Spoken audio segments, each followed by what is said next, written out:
আসসালামু আলাইকুম ওয়া রাহমাতুল্লাহি তাআলা ওয়া বারাকাতুহু বিসমিল্লাহ ওয়াল হামদুলিল্লাহ ওয়াস সালাতু ওয়াস সালামু আলা রাসূলিল্লাহ বা'দ ফাউযু বিল্লাহি মিনাশ শাইতানির রাজীম বিসমিল্লাহির রাহমানির রাহিম ওয়া নুনাজ্জিলু মিনাল কুরআনি মা হুয়া শিফাউন ওয়া রাহমাতুল লিল মুমিনিন ওয়া লা ইয়াজিদু যালিমিনা ইল্লা খাসারা সাদাকাল্লাহুল আযীম। সুপ্রদর্শক, দেশে কিংবা দেশের বাইরে যে যেখান থেকে দেখছেন এই মুহূর্তে আপনাদের প্রিয় চ্যানেল আর টিভি, আপনাদের সকলকে স্বাগত জানাই, মোবারকবাদ জানাই। আমি ডক্টর ফখরুল আশিকি শুরু করছি আপনাদের জন্য আয়োজন, আপনাদের স্বাধীন আয়োজন, আর টিভির সাপ্তাহিক আয়োজন প্রাণ নিবেদিত প্রশ্ন করুন। অনুষ্ঠানটিতে আপনারা প্রশ্ন করবেন এবং আমরা তার জবাব দেওয়ার চেষ্টা করব। প্রিয় দর্শক, তার পাশাপাশি আমরা একটি গুরুত্বপূর্ণ বিষয় নিয়ে কথা বলার চেষ্টা করে থাকি, যা ইসলামিক ও সমসাময়িক। আমরা জানি যে কোরআন এটা আল্লাহর প্রদেয় একটি বিধান, একটি গ্রন্থ, যেটা মানুষকে জাহান্নাম থেকে জান্নাতের পথে নিয়ে যায়, যেটা বিশ্বনবীর উপর নাজিল হয়েছে ধারাবাহিকভাবে, এবং সে কোরআনের বিধান অনুযায়ী গোটা বিশ্বের 200 কোটি মুসলমান জীবন পরিচালনা করছে। প্রিয় দর্শক, আজ এই বিষয় নিয়ে কথা বলবো। যিনি রয়েছেন আমাদের সাথে বাংলাদেশের একজন প্রখ্যাত স্বনামধন্য আলেমী দ্বীন। তিনি গুলশান, ঢাকা বাইতুল আবরার জামে মসজিদের সম্মানিত খতিব ফদিলাতুশ শাইখ শাহ মোহাম্মদ ওলিউল্লাহ হাফিজাহুল্লাহ।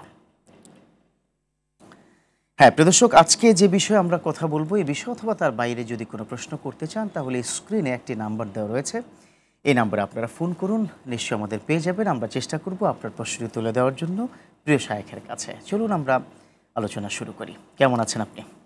আলহামদুলিল্লাহ, আপনি ভালো আছেন? আল্লাহ শুকরিয়া আদায় করছি। মাথায় টুপি দিয়েছেন, গায়ে পাঞ্জাবি, আলহামদুলিল্লাহ পড়েছেন। পুরো বিষয়টা তো ইসলাম থেকে শিখেছি আমরা, জি, এবং ইসলামটা মূলতই নির্ভর করছে কোরআনের উপর। কোরআন থেকেই তো ইসলাম আমরা পেয়েছি, এবং বিশ্বনবীর উসিলায় ইসলাম সারা বিশ্বব্যাপী ছড়িয়ে পড়েছে।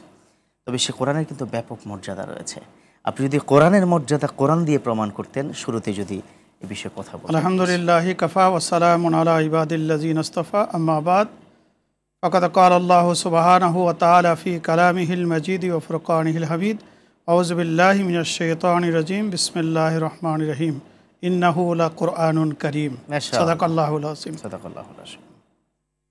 বিশ্ব মানবতা যখন চরম অবহেলিত ছিল, উপেক্ষিত ছিল, মানব জাতির ফরিয়াদ শোনার মতো পৃথিবীর মধ্যে কেউ ছিল না।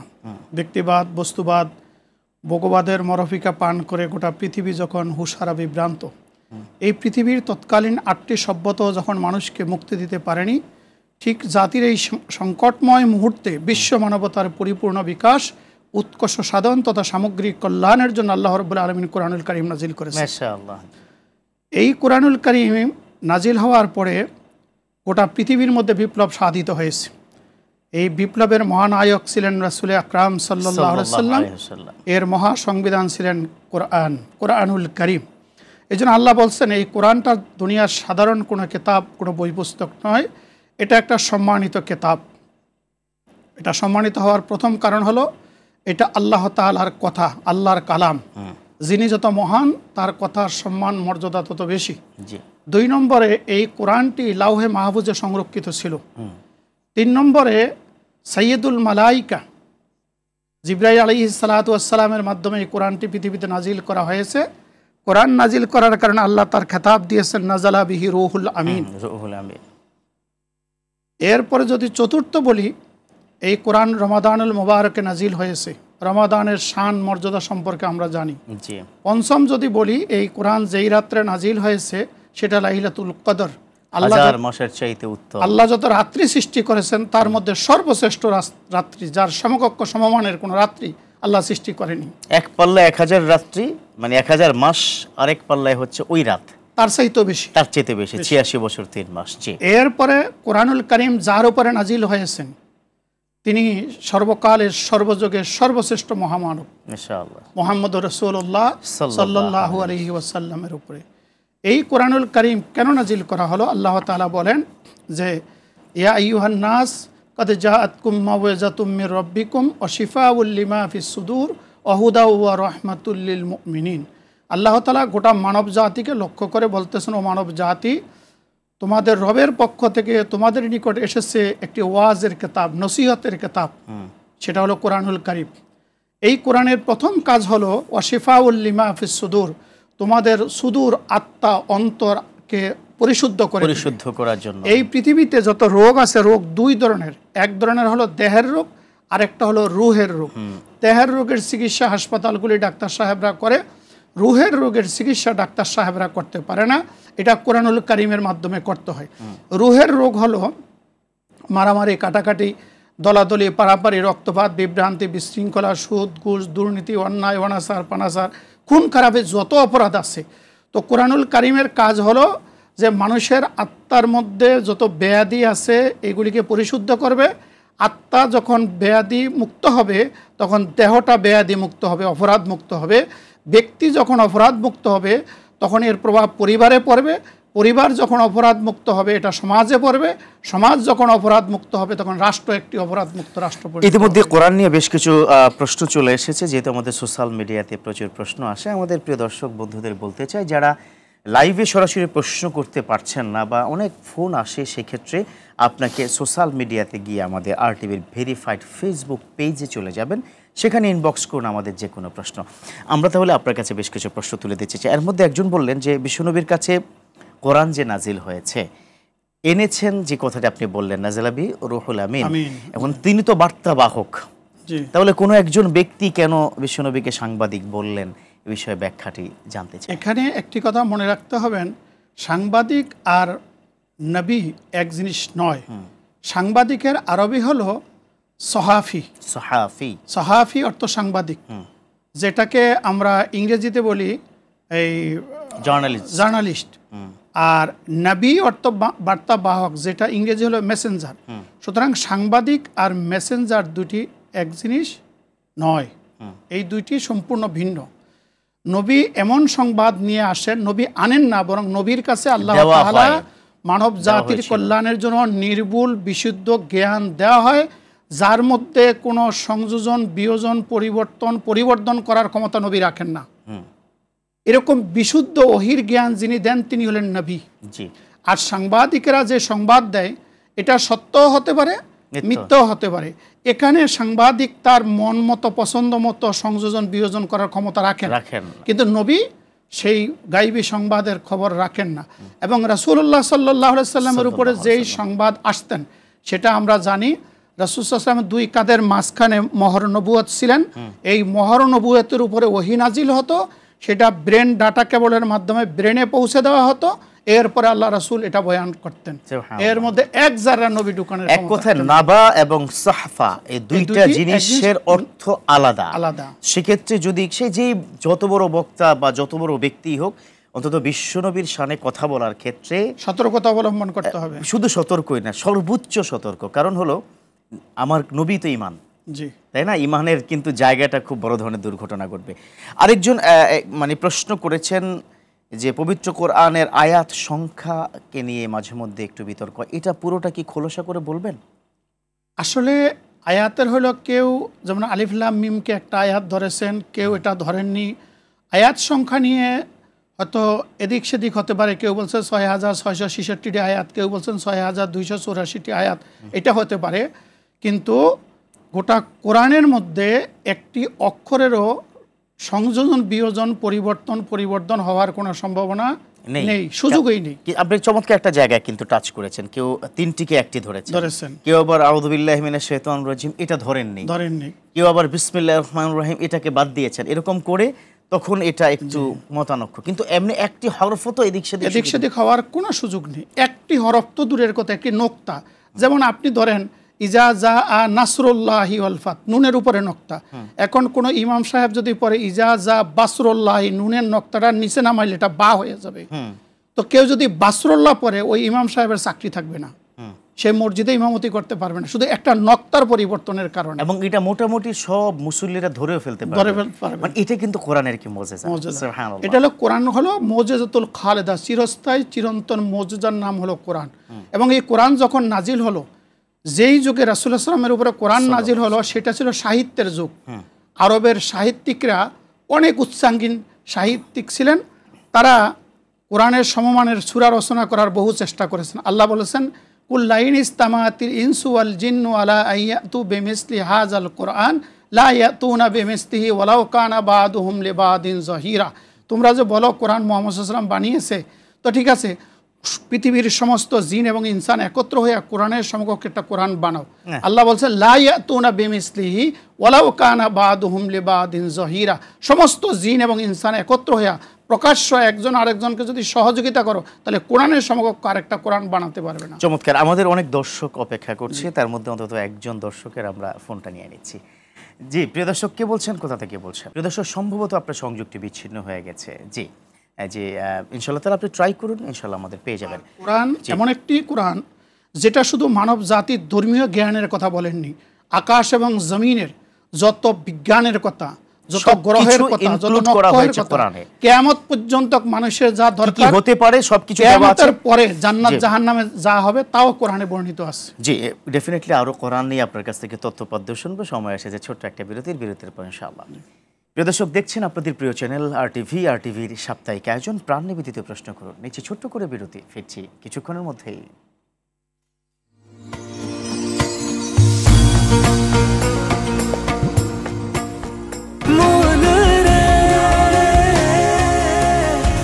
এভাবে ভরপুর বেঁচে থাকাটাই জীবন, আর জীবনের স্বাদের অনিবার্য সঙ্গী প্রাণ।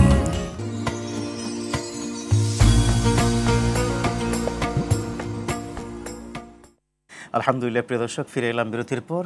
আমাদের সাথে থাকার জন্য ধন্যবাদ। দেখছেন আপনাদের প্রিয় চ্যানেল আর টিভি সাপ্তাহিক আয়োজন প্রাণ নিবেদিত প্রশ্ন করুন। প্রিয় দর্শক, আপনি প্রশ্ন করতে পারেন, চাইলে সেক্ষেত্রে যে কাজটি করতে হবে স্ক্রিনের নাম্বারটিতে ফোন করুন, ইনশাআল্লাহ তাআলা আমাদের পেয়ে যাবেন। পাশাপাশি আর.টিভি ভেরিফাইড ফেসবুক পেজে গিয়ে চাইলে আপনি প্রশ্ন করতে পারেন। আজ কথা বলছিলাম পবিত্র কোরআনের মর্যাদা নিয়ে। রয়েছেন আমাদের সাথে ফাদিলাতুল শেখ মাওলানা মোহাম্মদ শাহ অলিউল্লাহ। চলুন আমরা তার কাছ থেকে আলোচনা শুনি। বিরতির পূর্বে আপনি কোরআনের যে সম্মানটুকু নিয়ে আপনি কথা বলছিলেন, আমি বেশ কিছু প্রশ্নের আপনার কাছে আমি কি রাখছিলাম, তার মধ্যে কিছু প্রশ্ন আসছে, একটু আপনাকে জানিয়ে রাখি, প্রশ্নের জবাবগুলো যদি আপনি দিতেন। একজন প্রশ্ন করেছেন যে কোরআনের যেই মানে জুজদানি ব্যবহার করি, জুজদানি মানে কাপড়টাকে তিনি মিন করেছেন, কোরআনের যে কাপড়টা ব্যবহার করা হয় এটা যদি ওয়াশরুমে ধৌত করা হয় তাতে গুনাহ হবে কিনা? না, কোরআনে যে কাপড়টা থাকে এটা যদি ওয়াশরুমে ধৌত করা হয় তাহলে গুনাহ হবে না। তবে কোরআনে যে কাপড় ব্যবহার আমরা করব সেটা যাতে পরিষ্কার পরিচ্ছন্ন থাকে, তার মধ্যে কোনো নাপাকি না থাকে, এই দিকে সতর্ক থাকতে হবে। এরপর একজন বলেছেন যে প্রায় আমার ছোট বাচ্চার হাত থেকে কোরআনটা পড়ে যায়। আমরা শুনেছি যে পবিত্র কোরআন পড়ে গেলে 3 কেজি চাল দিতে হয় কিংবা রোজা রাখতে হয়, আসলে কি? এই কথাটা সত্য নয়। এটা আমাদের দেশে গ্রাম্য মাসালা আমরা বানিয়ে নিয়েছি, কিন্তু কোরআন সুন্নাহর কোথায় এই ধরনের মাসালা আছে এটা আমার জানা নেই। তবে পড়ে গেলে তবে সতর্ক থাকতে হবে যাতে কোরআনের সম্মান ভুলুণ্ঠিত না হয়, কোরআনের মর্যাদা ভুলুণ্ঠিত না হয়। কোরআনটা সম্মানের সঙ্গে রাখতে হবে। কোনো কাফফারা নেই? না, কোনো কাফফারা আছে বলে আমার জানা নেই, আমার জানা নেই। তবে এটা যাতে মর্যাদার সঙ্গে থাকে, এটা যাতে কোনো খেলনার বিষয় না হয়, এটা যাতে সাধারণ বস্তুর মতো না হয়, এটাকে সম্মানের সঙ্গে রাখতে হবে। আচ্ছা, মা বোনদের হায়েজ নেফাজ যখন হয়, অর্থাৎ মাসিক যখন হয়, সেক্ষেত্রে কি আমি মুখে কোরআন তেলাওয়াত করতে পারবো কিনা? মানে সেই সময় কোরআন শরীফ ধরা যাবে না, কিন্তু মুখে কোরআনুল কারীম তেলাওয়াত করতে পারবেন দোয়া হিসাবে। দোয়ার আয়াতগুলি তিনি তেলাওয়াত করতে দোয়ার আয়াতগুলি, এমনিতে তো না, না শুধু দোয়ার আয়াতগুলো, যেমন রব্বানা আতিনা ফিদ দুনিয়া হাসানাহ ওয়া ফিল আখিরাতি হাসানাহ, রব্বানা যালামনা, এগুলো তো সব কোরআনের আয়াত।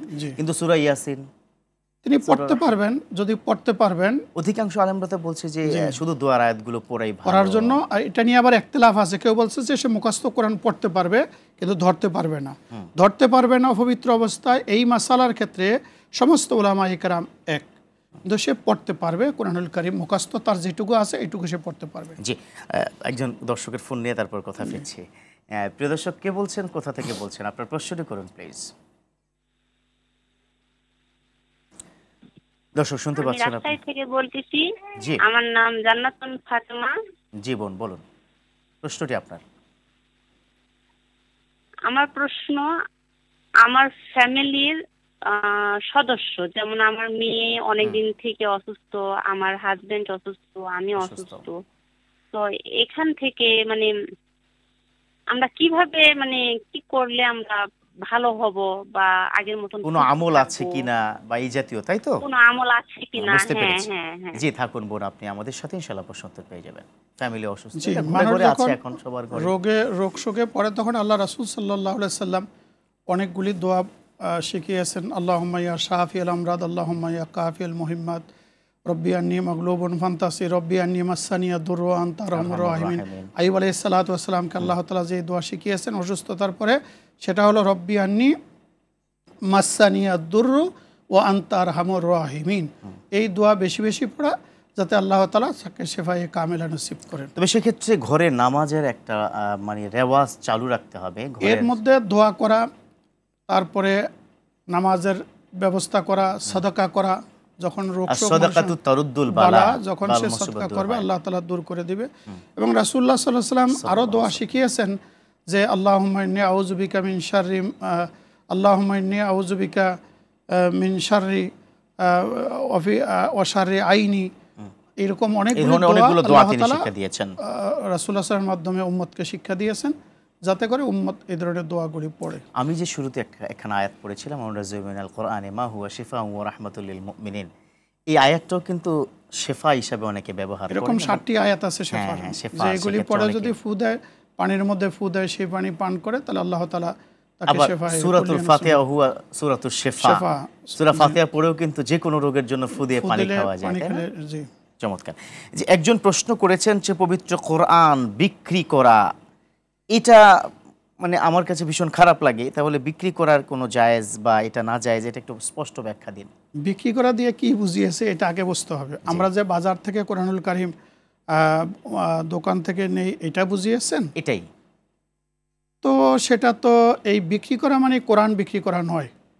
এই বিক্রি করার অর্থ হলো এই কোরআন ছাপানোর জন্য, মুদ্রণের জন্য, তার প্রিন্টের জন্য, কাগজের জন্য যেইটুকু টাকা ব্যয় হয়েছে, এর বিনিময়ে বিক্রি করা, কিন্তু কোরআনকে বিক্রি করার কোনো সুযোগ নেই। যে আমি শুনবো আরো বিস্তারিত, একজন দর্শকের ফোন নিয়ে নিয়েছি। জি, প্রিয় দর্শক, কে বলছেন, কোথা থেকে বলছেন, প্রশ্নটি করুন। আসসালামু আলাইকুম। ওয়া আলাইকুম আসসালাম ওয়া রাহমাতুল্লাহ। আপনারা ভালো আছেন? জি আলহামদুলিল্লাহ, আল্লাহ ভালো রেখেছেন। নিশ্চয়ই আপনিও ভালো আছেন? আমি আলহামদুলিল্লাহ ভালো আছি। আমি নারায়ণগঞ্জ পাগলা থেকে বলছি, সিরাজ শেখ। জি বলুন। আমার প্রশ্ন হলো, জুমার দিনে ইমাম সাহেব যখন খুতবা শুরু, তখন কেন মসজিদে লাল জ্বালানো হয়? আচ্ছা, আমরা তো জানি যে নামাজ পড়তে হয়, কিন্তু এখানে দেখা যাচ্ছে যে ওনারা বলে যে সেই নামাজের বা সুন্নতের জুমার আগে সময় দেওয়া হবে, কাবলাল জুমআ যেটা বলা হয় বাংলাদেশের ভাষায়। আচ্ছা আচ্ছা আচ্ছা, আপনার মূল প্রশ্নটাতে চলে আসেন। মানে এই ক্ষেত্রে আপনার অসঙ্গতি কোথায়, বা আপনার কেন এই লাল বাতি জ্বালানো হয় এটা? জি ডেফিনেটলি, নিশ্চয়ই এই প্রশ্নের জবাব আপনি পেয়ে যাবেন। থাকুন আমাদের আরটিভির সাথে। আরও একজন দর্শক অপেক্ষা করছেন। প্রিয় দর্শক, আপনার প্রশ্নটি করুন প্লিজ। আসসালামু আলাইকুম। ওয়ালাইকুম আসসালাম। জি, আমি হুজুর, আমি সমস্যায় জর্জরিত। আচ্ছা আচ্ছা, ঋণের সমস্যায়? না, ঋণ না, আমার হচ্ছে কি আপনার, আমি মানে যে কোনো কাজ হচ্ছে না, হয়ে হচ্ছে না, আমি প্রচন্ড অপদস্থ হচ্ছি একজন মানুষের কাছে। আচ্ছা, কারণ ছাড়া সেক্ষেত্রে কি করণীয় নাকি? আমি সঠিকভাবে, জি, সেক্ষেত্রে কি করণীয়, আপনি কি করবেন, এটা সাজেশন চাচ্ছেন? বললে আমার ঘর থেকে বিপদ আপদ, অসুখ বিসুখ, বা আমার মারি নিয়ে আমি একটু ভালোভাবে বেঁচে থাকতে চাচ্ছি, কিন্তু আমি খুব সমস্যায় পড়ছি। যে কাজ করছি সেটা ঘটনা হচ্ছে, কিছু হচ্ছে না। আপনার বুঝতে পেরেছি। মানে আপনি তাহলে কি, মানে মূল প্রশ্নটা কি, কোনো আমল আছে কিনা, বা কি করব, আমল আছে কিনা, যে আমি একটু এই অসুবিধা থেকে বের হতে পারি, আল্লাহ যেন আপনাকে বিপদ থেকে উদ্ধার করে, কোনো আমল আছে কিনা সামগ্রিকভাবে এটা জানতে চাচ্ছেন। জি থাকুন আরটিভির সাথে, ইনশাআল্লাহ প্রশ্ন উত্তর পেয়ে যাচ্ছেন। কাবলাল জুমা, প্রথম কথা হলো যে কাবলাল জুমা এটা আছে হাদিসে, আমরা কাবলাল জুমা পড়ব। অর্থটা কি কাবলাল জুমা? কাবলাল জুমা মানে জুমার আগের যেই নামাজটা আমরা পড়ি, এটাকে বলে কাবলাল জুমা। কাবলুন মানে হচ্ছে পূর্বে, জুমা মানে জুমা। জুমার পূর্বে, মানে জামাতে যেই জুমার 2 রাকাত পড়ি, এটার পূর্বে যেটা পড়ি এটা হলো কাবলাল জুমা। আর বাদাল জুমা অর্থ জুমার জামাতের পরে যেই 4 রাকাত নামাজ আমরা পড়ি, এটা হলো বাদাল জুমা। বাদ মানে পরে, জুমা মানে তো জুমা আগে। এটা নামে কাবলাল জুমা নামে কোনো আইটেম নাই, কিন্তু কাবলা মানে আরবিতে বলি, এতটুকু নাকি? জি। এখন আমাদের দেশে যে আমরা মসজিদে লাল বাতি জ্বালাই, এটা আমাদের দেশীয় সংস্কৃতি, এটা ইসলামের কোনো সংস্কৃতি না। ইসলামের কোনো বিধিবিধানে মসজিদে লাল বাতি জ্বালানো, যে লাল বাতি জ্বালা অবস্থায় নামাজ পড়া নিষেধ, এটা আমরা নিষেধ বানিয়েছি, ইসলাম বানায়নি। আচ্ছা, বানিয়েছেন কেন, মানে এটার কোনো সুনির্দিষ্ট ব্যাখ্যা? কোনো ব্যাখ্যা নেই, এটা আমরা আমাদের মন গড়া বানিয়ে নিয়েছি, মনে চেয়েছি বানিয়ে নিয়েছি এই সময় নামাজ পড়া যাবে না। কিন্তু বিষয় হলো জুমার দিন আজানের সাথে সাথেই মসজিদে প্রবেশ করা, আজান দেওয়ার সঙ্গে সঙ্গে সমস্ত বেচা কেনা ইসলাম হারাম করে দিয়েছে। অজারুল বাই, বেচা কিনা আল্লাহ নিষিদ্ধ করেছে। ফাস আউ ইলা জিক্রিল্লাহ, আল্লাহর জিকিরের জন্য মসজিদে যাবে। তারপরেও যদি কোনো কারণে দেরি হয়, প্রথম মসজিদে ঢুকেই 2 রাকাত নামাজ পড়বে, তারপর চুপচাপ বসে যাবে, চুপচাপ বসে যাবে, কোনো কথা বলবে না। কেউ কথা বললে কাউকে চুপ করো এটাও বলা যাবে না, চুপচাপ বসবে। ইমাম সাহেব বাংলা বয়ান দেবে, আরবি খুতবা হোক বাংলা খুতবা হোক তিনি শুনবেন, এটা হলো কাজ।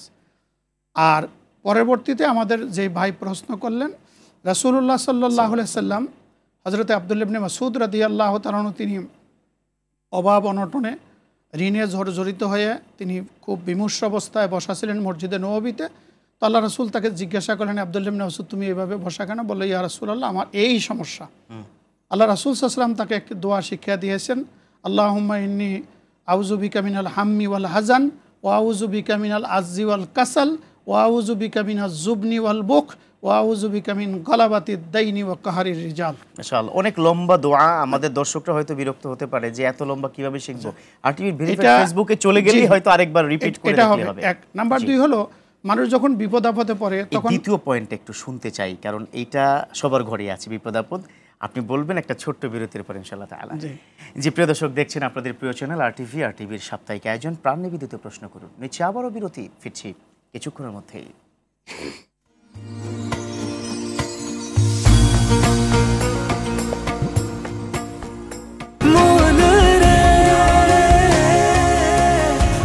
এভাবে ভরপুর বেঁচে থাকাটাই জীবন, আর জীবনের স্বাদের অনিবার্য সঙ্গী প্রাণ।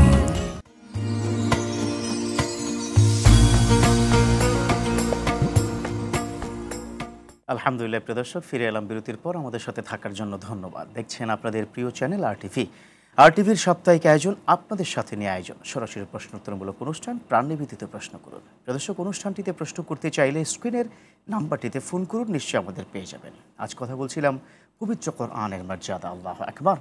এ বিষয়ে প্রশ্ন করতে চাইলে আপনি একটি কাজ করতে পারেন, তা হচ্ছে RTVর ভেরিফাইড ফেসবুক পেজে গিয়ে প্রশ্ন আপনি লিখে পাঠান, ইনবক্স করুন। আজকের এই বিষয়ে যিনি কথা বলছেন তিনি কিন্তু বাংলাদেশের সম্মানিত প্রখ্যাত একজন আলেমে দ্বীন, বাইতুল আবরার জামে মসজিদ, গুলশান, ঢাকার সম্মানিত খতিব। চলুন তার কাছ থেকে আমরা আজকে বেশ কিছু প্রশ্নের জবাব নিয়ে নিই।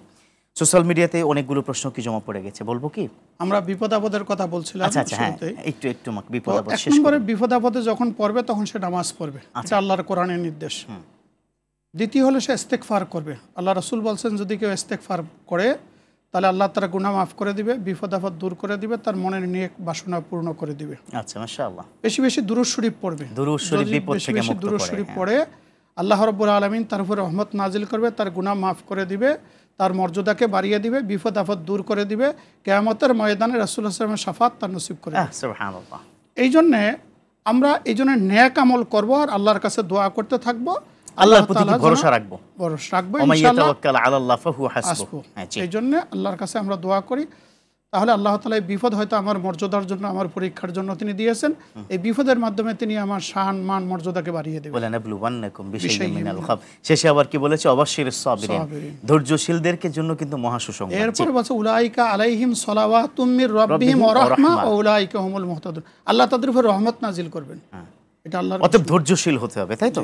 আচ্ছা, সোশ্যাল মিডিয়াতে অনেকগুলো প্রশ্ন, তার মধ্যে একজন প্রশ্ন করেছে যে একটু আগে আপনারা দুজন তো বলেছেন যে 2 রাকাত নামাজ জুমার, তাহলে জোহরের নামাজ তো 4 রাকাত, তাহলে সপ্তাহে একদিন কেন 2 রাকাত? এটার অর্থ কি এরকম যে আরবি খুতবা 2 রাকাত এবং জুমার মূল নামাজ 2 রাকাত, এই সব মিলে 4 রাকাত? বিষয়টা এরকম নয়। আমি শুরুতে বলেছিলাম যদি সময় কম থাকে তাহলে কমপক্ষে 2 রাকাত নামাজ পড়ে বসবে, কিন্তু কাবলাল জুমা 4 রাকাতই। আচ্ছা, কাবলাল জুমা আবু দাউদ শরীফের হাদিস সহ অসংখ্য হাদিসে কাবলাল জুমা সহিহ হাদিস দ্বারা প্রমাণিত 4 রাকাত। যদি আপনার সময় কম থাকে আর ইমাম সাহেব যদি খুতবাতে দাঁড়িয়ে যায় তাহলে কমপক্ষে আপনি 2 রাকাত পরে বসে পড়বেন। চমৎকার। কিন্তু উনি এটা বুঝাতে চান, উনি বলেছে জুমার ফরজ 2 রাকাত, অথচ জোহরের ফরজ 4 রাকাত। তার মানে কি আরবি খুতবা এটা 2 রাকাত সম্মান জি আর জি প্লাস 2 রাকাত, এটা কি জি সঠিক? জি জি ওই দুইটা খুতবার মর্যাদা 2 রাকাত নামাজের সমান। মাশাআল্লাহ, এই এটাই জন্য উনি জানতে নামাজে যেমন চাচ্ছেন। কথা বলা হারাম, খুতবার সময় কথা বলা হারাম। কিন্তু আমরা তো মনে হয় কথা বলি, তাই না? এটা তো আমাদের অভ্যাস হয়ে গেছে, ছেড়ে দিতে আচ্ছা, হবে। আচ্ছা। আমরা বলি, এখন থেকে বলবো না, এই সিদ্ধান্ত নিতে হবে। মসজিদে কথা বলা হারাম, এটা কি? মসজিদে কথা বলা মানে দুনিয়ার আজে বাজে গাল গল্প যেগুলি আছে এই জাতীয় কথা বলা হারাম। কোরআন সুন্নাহর কথা যত বেশি পারেন মসজিদে বলবেন মানুষের হেদায়েতের জন্য। একজন প্রশ্ন করেছে, আচ্ছা সোশ্যাল মিডিয়ার প্রশ্ন একটু পরে করি, একজন দর্শক অনেক অপেক্ষা করছে, ফোনটা নিয়ে নিই। জি প্রিয় দর্শক, কে বলছেন, কোথা থেকে বলছেন, প্লিজ প্রশ্নটি করুন। জি বলুন। আমি নাটোর থেকে বলছি। জি বলুন প্লিজ। হোসেন পরামানিক। জি বলুন। প্রশ্ন হলো, বেতের নামাজে আমি ভুলে হয়তো দোয়া কুনুত পড়ি, তাহলে আমি কি করব? ফাইন, সুন্দর একটি প্রশ্ন করেছেন, থাকুন আপনি আরটিভির সাথে, প্রশ্ন উত্তর পেয়ে যাবেন প্লিজ। এই কথাটা আবার বলেন। দোয়ায়ে কুনুত তিনি পড়েননি ভুলে, তিনি সেজদা মানে রুকুতে চলে গেলেন যথারীতি, তাহলে তিনি কি করবেন? যদি রুকুতে যায়, রুকুত থেকে উঠে দোয়া কুনুত পড়া যায়। ও মানে নামাজের শেষের অংশে যে কোনো সময় কি পড়ে ফেললে পড়তে পারে, হয় রুকুতে যাওয়ার আগে সে দোয়ায়ে কুনুত পড়বে, অথবা রুকু থেকে উঠে সে দোয়ায়ে কুনুত পড়ে। সামি আল্লাহু লিমান হামিদার পরে আল্লাহুম্মা আহদিনা ফি মান হাদাইত এটা পড়তে পারবে, অথবা আমরা যে আমাদের দেশে আল্লাহুম্মা ইন্না নাস্তাইনুকা ওয়া নাস্তাগফিরুকা যেটা পড়ি, এটা তিরমিজি শরীফের হাদিস, ওটা বুখারীর হাদিস। আপনি বুখারীর হাদিস, তিরমিজি শরীফের হাদিস দুটো একটু পারলো না কেউ, দোয়ায়ে কুনুতও পারেনি, কিছুই পারে না, মানে ফর এক্সাম্পল তিনি ওই সময়টুকুতে কি করবেন? তিনি তখন তাসবিহ পড়বেন, তিনি যতগুলি দোয়া কালাম জানেন ওইটুকু আল্লাহর কাছে করবেন এবং আচ্ছা। শিখে নেবেন। এই যে পারে না এই কথা বলে বসে থাকলে হবে না, তিনি শিখতে চেষ্টা করবেন, শিখতে থাকবেন, আর তিনি যা দোয়া কালাম জানেন সেটা এখানে পড়তে থাকবেন, আল্লাহ তার দোয়া কবুল করে নেবেন। আমিন আমিন। আরেকজন দর্শকের ফোন নিয়ে নিচ্ছি। জি প্রিয় দর্শক, কে বলছেন, কোথা থেকে বলছেন, প্রশ্নটি করুন। আসসালামু আলাইকুম। ওয়ালাইকুম আসসালাম। জি গাইবান্ধা জেলা। জি জি আমি আমার প্রশ্ন হচ্ছে যে আমার বিয়ের বয়স হয়েছে এবং আমি বিয়ে করতে চাই। আপনার? আমার বিয়ের হয়েছে, আমি বিয়ে করতে চাই। আপনার বিয়ে হচ্ছে না, বিয়ে করতে চাচ্ছেন, এরকম কিছু কি? না না, আমি বিয়ে করতে চাই এবং আমার ফ্যামিলি থেকে আমাকে বিয়ে করাতে চায়।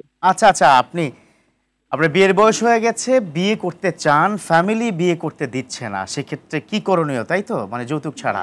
যৌতুক ছাড়া আমার ফ্যামিলি আমাকে করাবে, কিন্তু আমার বাবা মেয়ের বাড়ি থেকে টাকা নিবে। বুঝতে পেরেছি, মানে যৌতুক ছাড়া বিয়ে দিতে চাচ্ছে না। জি, ইসলাম কি বলে, থাকুন আপনি আমাদের সাথে, ইনশাআল্লাহ প্রশ্ন উত্তর পেয়ে যাবেন। প্রথম কথা হলো রাসূলুল্লাহ সাল্লাল্লাহু আলাইহি ওয়াসাল্লাম বলছেন যে ফাইজা বালাগা ফালিয়াতাজাওয়াজা, যখন বালেগ হয়ে যাবে তখন তাকে বিবাহ বন্ধনে আবদ্ধ করে দাও। দায়িত্বটা কার? দায়িত্বটা হলো পিতার। যদি যৌতুক সহ হয়? এখন যৌতুকের কথা পরে জায়গায়, বিয়ের কথা থাকে, বিয়ে দিয়ে দাও। যৌতুক কাকে বলে? যৌতুক হলো এই বিবাহ বন্ধন সংগঠিত হওয়ার জন্য অথবা এই বিবাহ বন্ধনকে টিকিয়ে রাখার জন্য যদি কোনো কিছু চাওয়া হয়, দাবি করা হয়, এটাকে বলা হয় যৌতুক। আচ্ছা, যৌতুক সর্ব অবস্থায় হারাম, সর্ব অবস্থায় হারাম। তবে আরেকটি মাসালা এর সাথে মনে রাখতে হবে, মেয়ে যখন আমরা বিবাহ দিব তখন মেয়ের বাবার সামর্থ্য অনুযায়ী মেয়ের নতুন সংসারে কিছু দিয়ে দেওয়া সকল নবীদের সুন্নত। তাই নাকি? হ্যাঁ।